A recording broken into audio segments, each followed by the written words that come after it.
umiyak? Hello? Freya? Nasaan ka? Bakit ka umiiyak? Nandito ako sa cafe. Malapit kina Yuri. Sige, papunta na ako.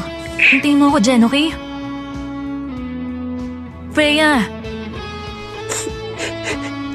Jay, help me.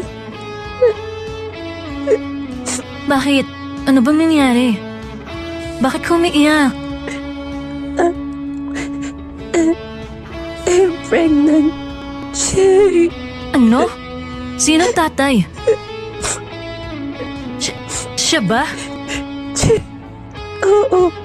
Si Yuri. Si Yuri ang tatay. Alam na ba niya? Sinabi ko sa kanya pero ayaw niyang tanggapin ng bata. Sabi niya, hindi daw sa kanya to. Nasaan siya? Sa bahay nila, pinaalis niya ako kanina, galit na galit siya. Halika na. Iuuwi muna kita. Kaya ano, kausapin ko siya, okay? Thank you, Jay.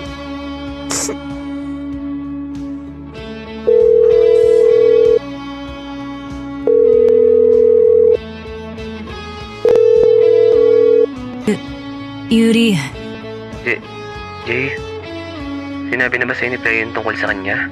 oo. Let me explain. Di ko sinasadya, nalasing ako ng gabi na yun. Dahil di ko kinaya na lagi kayo magkasama ni Kiefer. Di ko kinakaya na nakita ko yung dalawang masaya. Pero, Yuri, kailangan mo pa rin panagutan si Freya. Ayoko. Hindi ko siya gusto. Di ko siya mahal. Please lang, JJ. Kung yan lang din ang pag-uusapan natin, huwag mo muna akong kausapin dahil wala akong balak panagutan si Freya.